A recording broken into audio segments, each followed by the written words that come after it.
Transcribed. From Hollywood, NBC brings you Hedda Hopper.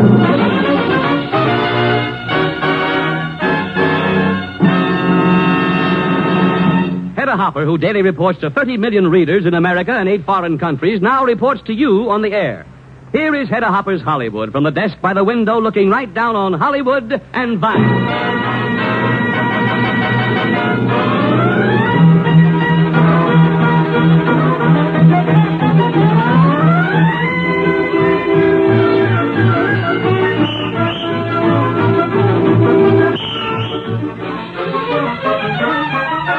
And here she is, Hedda Hopper.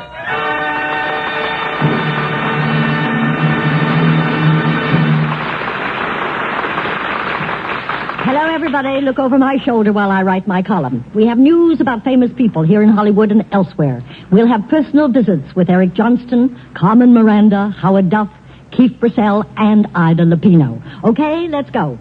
In case you care, and frankly I don't, Mickey Rooney and his third wife are divorcing. Elizabeth Taylor, the beautiful bride who's got everything, has gone home to Mama. Mary McDonald returns from the Mayo Clinic tomorrow. No operation necessary. Mary Martin leaves the play South Pacific June 1st. Then she returns to the screen with either Bing Crosby or Maurice Chevalier. But she'll have 6 weeks rest before that on a slow boat to South America. Elliot Roosevelt cannot marry Minnie Bell until after she gets a divorce. She's worth millions. Her father owned all of Bel Air. I asked Jean Peters when she'd get married, and she replied, first, I've got to find a real man. Then, I've got to be able to afford him. I'll bet you a cookie that Stuart Granger and Gene Simmons will elope before Christmas. She flew back from London yesterday. It's ironic, but true. The most wined and dined man in America this week was the official spokesman for the Chinese commies. Yet, due to war conditions, Vice President Barclay canceled his annual dinner for Harry Truman. Look for the new Congress to demand a full-scale investigation of where our defense money went, why we went into Korea when we couldn't win, and who made the key decisions that went so sour. Young Claude Jarman, Jr. has been cleared in the traffic death of a Nashville, Tennessee schoolteacher. Eric Johnson, president of the Motion Picture Producers Association, was in town recently, and we had a visit in the enormous conference room where 10 minutes before all our producers sat around a long table. Eric, are you in there? Yes, Hedda, come on in. Well, for heaven's sake, aren't you lonely in this big room? No, I'm glad to be alone with you, however, on an excellent program. Well, thank you very much. You know, I haven't seen you since last April in Washington, D.C. Why don't you come out here more often? Well, you know, Hedda, I've turned into a globetrotter. In the last 12 months, I've been 125,000 miles. That's 5 times around the globe. But we need you at home. Why travel around the world? Well, don't you realize, Hedda, that we show pictures in every country in the world outside of the Soviet Union, and 38% of the entire revenue of this industry comes from outside the United States. But I thought our money was frozen over there, at least most of our money. Well, a lot of it is frozen, but we work it out. For instance, we're building ships in Scandinavian countries and selling them to the United Fruit in America for dollars. We're printing Bibles in Finland for frozen fin marks and selling them in America for dollars. We're making rayon in Italy with frozen lira and selling it in America for dollars, etc. Ah, then international cooperation is really paying off in the motion picture industry. Well, we think it is. We think it's really paying off in a big way. And you know, the people all over the world love American pictures. What about our pictures behind the Iron Curtain? For instance, take Grapes of Wrath. Well, let me give you this picture of that. Not long ago, it was shown in one of the Iron Curtain countries, labeled The Paradise Called America. Now, you remember the story of the Grapes of Wrath, how the Okies and Arkies were driven out of the dust bowls of Oklahoma and Arkansas and came to California and finally were put in these camps because there was no housing for them here. And you remember the last scene of that? I certainly think do. You do. It was a pouring down rain. And these poor, unfortunate people were driven out of their homes. It was a miserable day. And the people in that Iron Curtain country thought, well, now, this will give a picture of American life which will impress the people of our country what a terrible place America is. But just the opposite was true. Because when those people were driven out of their homes, they went away in their own jalopies. And all of the people in this country who saw that picture said, well, here, everyone in America has an automobile. Eric, all I can say to you is keep traveling, boy, keep traveling.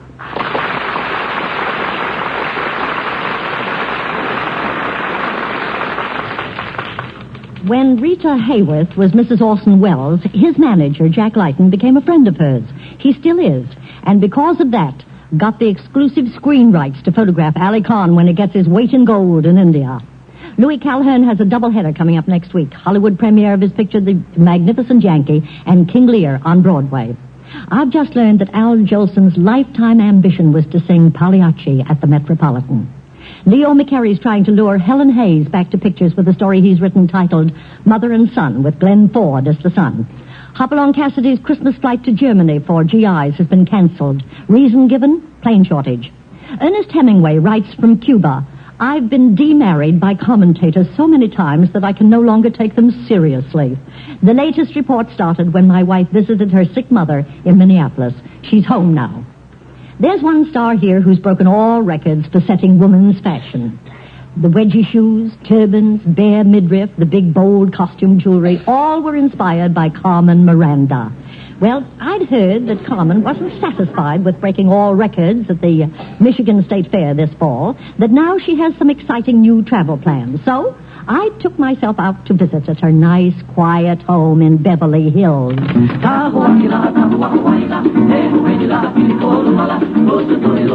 boys, okay, cut it out. Look, we have a guest. Look. So that's where you're going next, Carmen. Honolulu. Yes, of course, in January. Now we're getting ready. Me and the Banda da Lua. The who? The boys, the rhythm section. Oh. The noise behind the noise. Hello, noise. Oh, I mean music. Only wait a minute. There was something different about that song. It's the Hawaiian war chant, isn't it? Yes, but they sing it in a samba tempo, naturally. Well, naturally. I hear you've done a little crossbreeding with a Western song, too. I'm ashamed to say I haven't heard it. Something about yippee-yi-yay. No, it's hipsy. Huh? Hipsy. Like the western part of South America. Would you like to hear? I'd love to. Hipsy.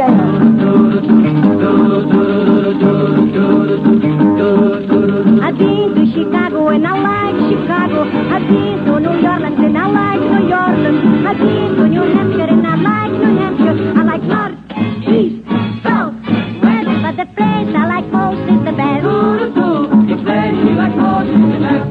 The west. Right along, sing a song. Get along, little hot doggy, get along. I wanna go to a big empty space where the cows and the cantaloupes play. Gonna be a cowboy girl, gonna steer my around. Hip-ci-yo and hi-hey. You wanna yippee-yi-yo and hi-hey. I want a horse with them good-looking chaps. I wanna chew up dirt like they say. Gonna put me on some boots, gonna root me on some suits, and hip-ci-yo and hi-hey. You wanna yippee-yi-yo and hi-hey. You give me my Rossi 42. 44.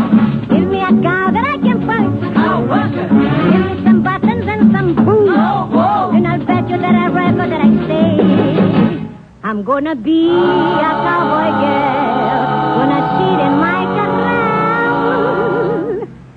And hip-ci-yo and I, hip-ci-yo and I, hip-ci-yo and I. Get along. Get along. Get along. Get along. Get along. Oh, yeah!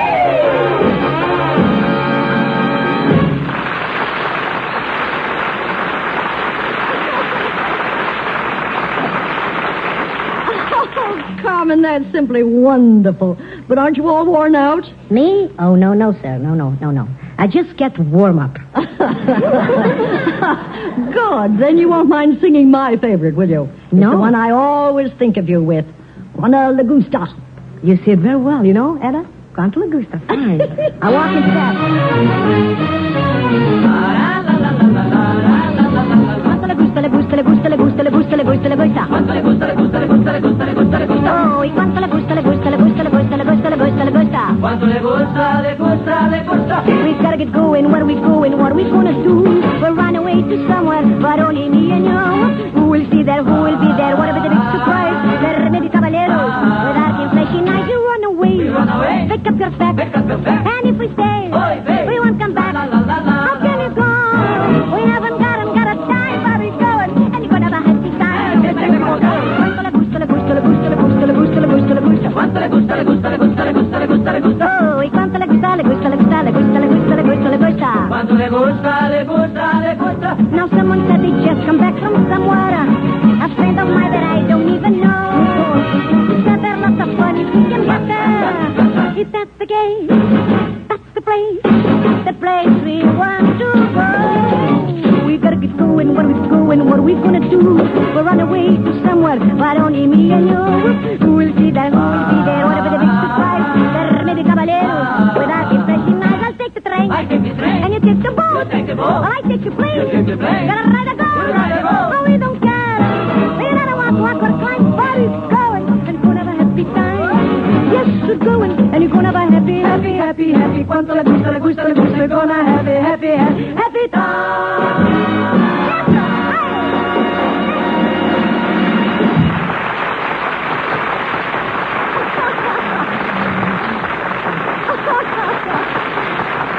Yes, Carmen Miranda is headed for Honolulu. And next summer she'll sing in Paris, London, and Portugal in Portuguese. The fabulous personality with the South American zing. Besides, she's the only woman in captivity who has more outrageous hats than I. Roz Russell was a casualty of Flair magazine. Her story, The Half-Truth, was all set for February. The magazine folds in January. Errol Flynn is called a delinquent at the Lakeside Golf Club. He owes $114.09, which is long overdue. Like all columnists, I have a mailbag. And in it, every once in a while, I find a letter on the subject of violence. I mean the violence shown in some movies, radio, and television. How much violence is necessary? So I invited a young man here to the office who got his start playing a private eye on the radio and has since made many strong action movies for Universal International. Patsy, has Howard Duff come in yet? Yes, he has. Here I am, Hedda. What is all this, the Hopper caper? Now, look, Hedda, in the first place, remember now that I'm just an actor. Oh, but of course. So you must have some very strong opinions about these things you've appeared in. Take mysteries. Most everybody likes them, I know. But don't you think sometimes shock is used just for the sake of being shocking? You mean like in Shakespeare's Richard III? All those murders? Oh, I know. There's plenty of classical precedent. But that's not what I meant, and you know it. It's when a writer is stuck with a weak story and tries to cover it up by using brutality or bullets. That's when people object. Object? Incidentally, did you know that recently the Los Angeles Police Department gave NBC's Dragnet a citation for merit for helping law enforcement? Mm-hmm. But, of course, that's sociology. I'm just an actor. Well, you said that before. Now, how about children? Some of the movies they see, the stories they hear. Children? Yeah, it was one of those ones. Of course, I realize that all our entertainment isn't measured for a 6-year-old size. Is that your complaint, Ed? Of course not. And I grant you parents ought to use more common sense in supervising what their children see or hear. Besides, how do we know what a kid's imagination can do to things that we think are perfectly okay for them? You know, the old traditional stuff kids are raised on. But then, I'm no psychologist. I'm an actor. Well, you've convinced me. Go on. Give me an argument. I'm trying to bring up the points that have been written to me in letters. Well, as an actor, it seems to me that this is all a matter of taste and degree. How a story is told, who tells it, how he tells it. Only an actor doesn't tell, he suggests. Howard Duff, for the last time, will you forget you're an actor and give me answers to some of these questions? Well, that's what I'm doing. Yeah, you are like a slippery L, you are. Eel, I should say. Well, whatever it is. My way, Hedda. Now, how's your imagination? Huh? Listen, I'll tell you a story. Once upon a time, there was a boy named Jack. He lived with his mother, a widow, and they were dreadfully poor. Finally, the time came when they had to sell their only cow. But poor Jack sold it for a bag of beans. And his mother wept bitterly and threw the beans out the window into the night. Then, during the night, it happened. And the next morning, when the widow opened the door, there was a beanstalk so big the whole house was in shadow. It had grown so high that no one could tell where it ended. Jack was frightened, but he had to climb that beanstalk. Higher and higher and higher and higher. Well, clear up on top, Jack found a strange castle full of the good things that he and his mother needed so desperately. Feverishly, he began to stuff his pockets full of the good things that belonged to someone else when... Someone was coming. Someone whose footsteps made the whole castle shake. Closer and Closer.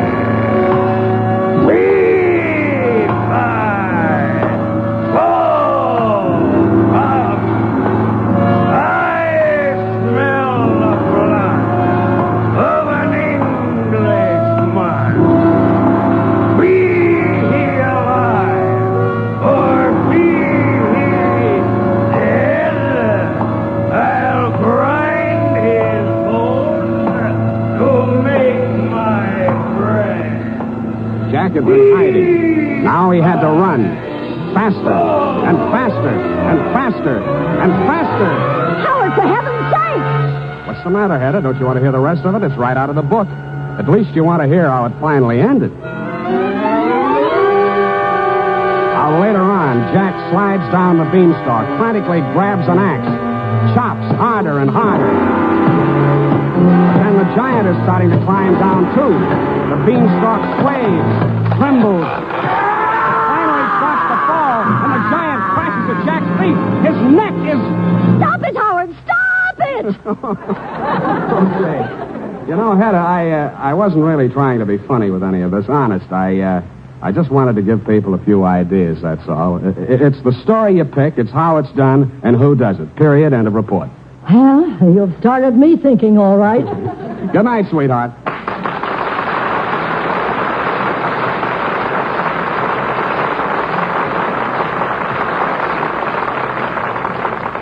When Ava Gardner was asked to say something about Frank Sinatra, she said, "I've said too much already."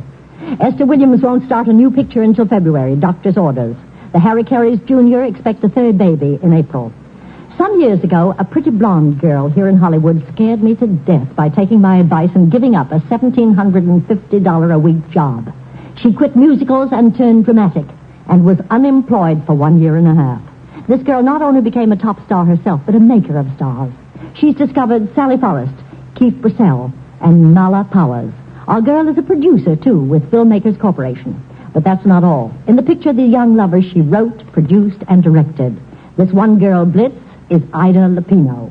And the other day when I visited Ida and Keith Purcell happened to be there, I wasn't surprised to learn that she could easily have made it a grand slam by playing the lead in Young Lovers, too. Well, it seems a little greedy, Hedda. Don't let her kid you. She's a ham at heart. Well, aren't we all? Besides, Sally Forrest did such a fine job. In my new one, Outrage, I only directed it, Hedda. Now, don't change the subject. Do you remember the story of the Young Lovers, Hedda? I certainly do, and I'd have no trouble at all thinking of Ida as the girl, as Carol. Me, huh? Well, all right. Me playing the girl with the boy. Remember, on the beach.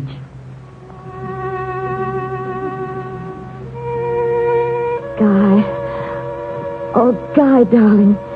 I thought you'd never ask me. What took you so long? Well, maybe I just wanted to be sure I could keep up with you. Oh, I'm so happy. I don't know what to say. Why don't you be different from other women and shut up, huh?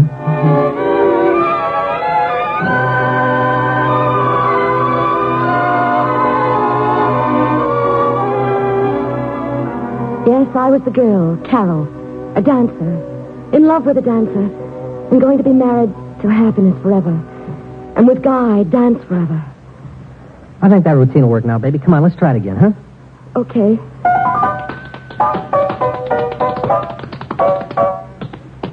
Hey, what's the matter, baby? Nothing. I just missed the timing, that's all. Oh, well, take it from there then, huh? Come on, the other step.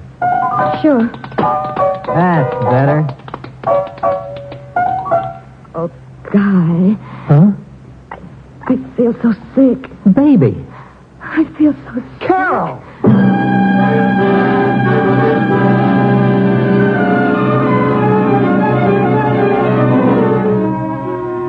Yes, as fast as that had happened. The 2-day headache I'd been trying to ignore. The tightness in the back of my neck. To me, it happened. Me. Not the strange girls you see on the posters. Or the children in distant hospitals. But me, Carol. Me.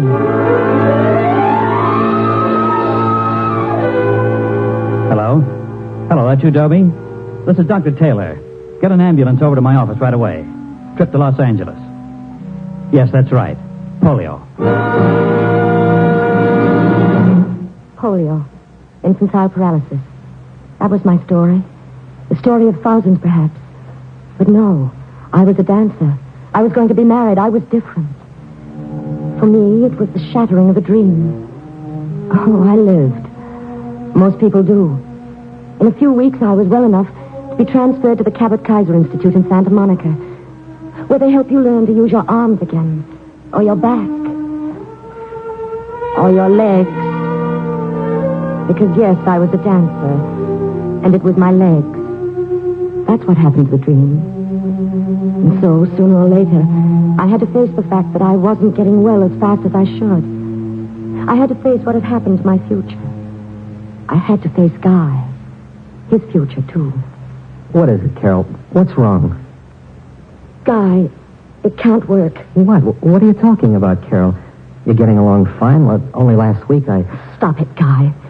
Stop it, will you? I don't want you to carry me upstairs the rest of your life.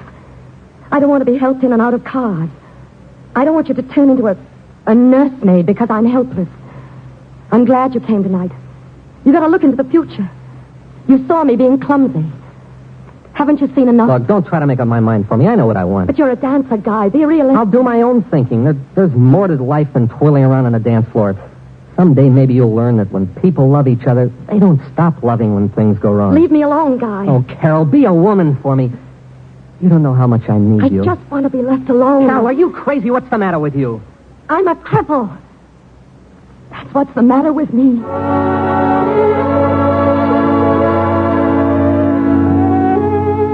But a girl can't feel sorry for herself forever. It gets pretty lonely. Particularly when you're still not well. Particularly on your birthday. And I didn't realize how much I'd still been dreaming until I saw him again. Guy, oh, thank you for coming. I wondered if you would. It's been so long, hasn't it? Yes, it has. I'm glad you asked me. You know, it would have seemed funny not being with you tonight. I spent so many birthdays with you.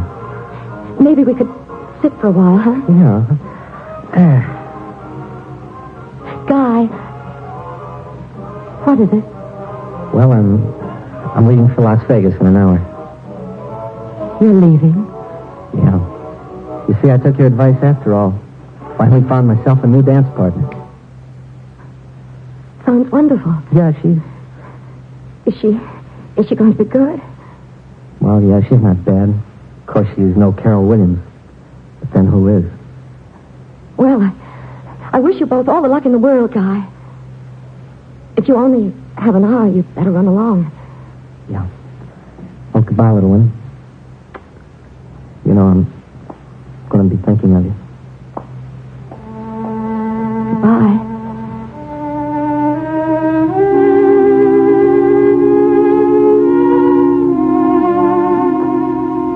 Hey there, patient. What are you doing out here? Carol, hey. What? Oh, Doctor. You know, it's so funny. It's taken me all this time to feel like a woman. And it's the flattest feeling I've ever known.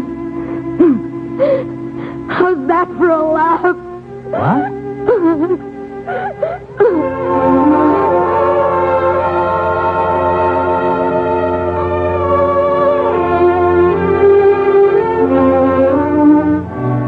Yes, I laughed. I cried, too. Oh, I should have cried for days, but I didn't. Instead, I got mad. Mad at myself.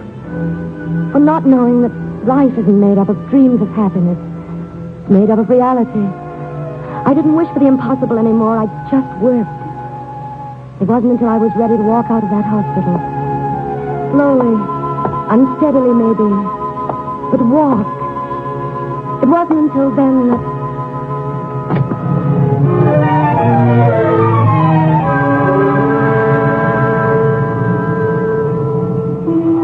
Hello, honey. Oh, didn't you know I'd be here? I had to make you fight and win. Come on, baby. Let's go. Oh, Guy. Guy, darling.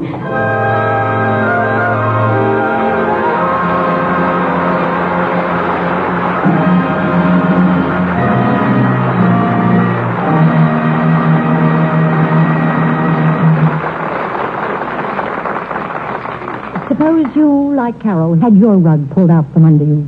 Suppose you, without warning, suffered a disaster which took away the means of a livelihood, the possibility of success, the attainment of your dreams. What would you do?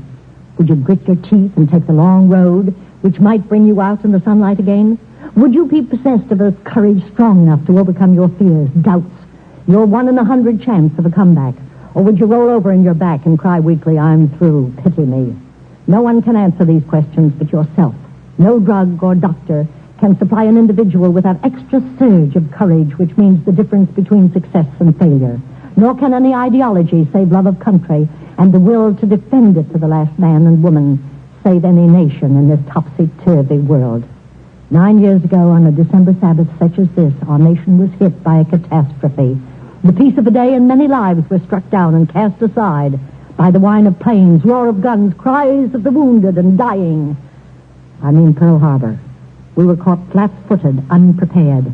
It took 5 long years, many battles, sacrifices, thousands of graves with little white crosses to come out of that disaster sunny side up. And today we face an even greater test. The forces of evil have again sampled the blood of our youth. They're making ready for the big kill. Have we the courage, the guts to fight with all our might again as we did after Pearl Harbor? God grant that we have. God help us if we haven't.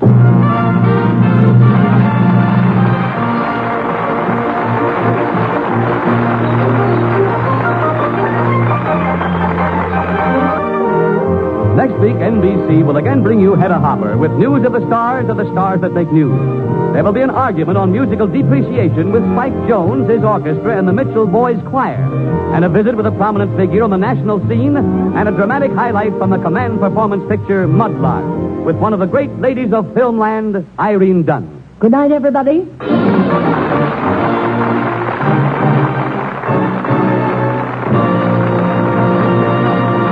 And make a date for next Sunday for Hedda Hopper's Hollywood. From the ringside seat, the desk by the window looking right down on Hollywood and Vine.